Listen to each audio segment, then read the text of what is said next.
तर नमस्कार, जय महाराष्ट्र मित्रांनो. आज आपण USD CAD एक ट्रेड केला होता. तर त्या ट्रेडचं लॉजिक काय आहे आता आपण स्क्रीनवरती बघूयात. हा आपण ट्रेड घेतला होता. जर आपण 1 तासाचा विचार केला तर 1 तासाला इथं चेंज ऑफ कॅरेक्टर झालं होतं. म्हणजे काय तर मार्केट डाऊन साईडसाठी चाललं होतं. मग आपण आपली टाईम फ्रेम 15 मिनिटाला शिफ्ट केली आणि सेलिंगसाठी आपण एक एंट्री शोधत होतो. मार्केटने इथं बघा 2 इक्वल हाय तयार केलेत. त्यानंतर मार्केट खाली आलं होतं. आपण मार्केटच्या इथल्या हायपासून त्या लोपर्यंत फिबोनाची मार्क केली आणि इथं बघा 0.6 आणि 0.5चा झोन आला होता. इथं आपण बॉक्स मार्क केला आणि इथं आपण सेलिंगसाठी बसणार होतो. त्यानंतर आपण 5 मिनिटच्या कॅन्डलला शिफ्ट झालो. इथं बघा निगेटिव्ह कॅन्डल झालेली आहे. त्यानंतर आपण ट्रेड आपला प्लेस केला आणि इथं आपलं टार्गेट झालेलं आहे. इथं रिवॉर्ड रेशो बघा 6.25चा आपल्याला मिळाला आहे. स्टॉप लॉस 52 पॉईंटचा होता आणि टार्गेट 325 पॉईंटचं होतं. तर याची अपडेट आपण आपल्या फ्री टेलिग्राम ग्रुपवरती दिली होती.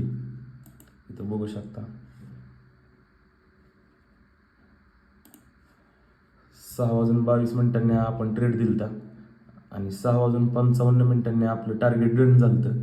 त्यानंतर आपण US 100 पण एक ट्रेड दिलता, पण त्याचा आत्ताच एक जस्ट स्टॉप लॉस सेट झालेला आहे. तो पण आपण बघू. इथं बघू शकता US 100 आज आपला स्टॉप लॉस गेलेला आहे. त्यानंतर GBP USD आपण इथं सेलिंगसाठी पण अजून एक ट्रेड दिलेला आहे. तो पण आपण एकदा बघू.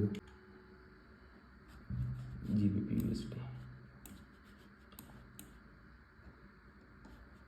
इथे रिस्क रिवॉर्ड रेशो जवळपास 3चा आहे. टार्गेट आपलं 542 पॉईंटचं आहे आणि स्टॉप लॉस 166 पॉईंटचा आहे. तर याची अपडेट आपण पुढच्या व्हिडिओमध्ये बघूयात. आणि टेलिग्रामला जर तुम्ही जॉईन असाल तर तुम्हाला याची अपडेट मिळून जाईल. आणि तुम्हाला पण टेलिग्रामला आपल्या फ्री टेलिग्राम ग्रुप आहे आपला. टेलिग्रामला जॉईन व्हायचं असेल तर इन्स्टाच्या बायोमध्ये पण आपली लिंक आहे. आणि यूट्यूबला जर तुम्ही व्हिडिओ बघत असाल तर व्हिडिओच्या डिस्क्रिप्शनमध्ये आणि चॅनलच्या बायोमध्ये पण आपण लिंक देतोय. तिथून तुम्ही ग्रुप जॉईन करू शकता आपल्या. धन्यवाद.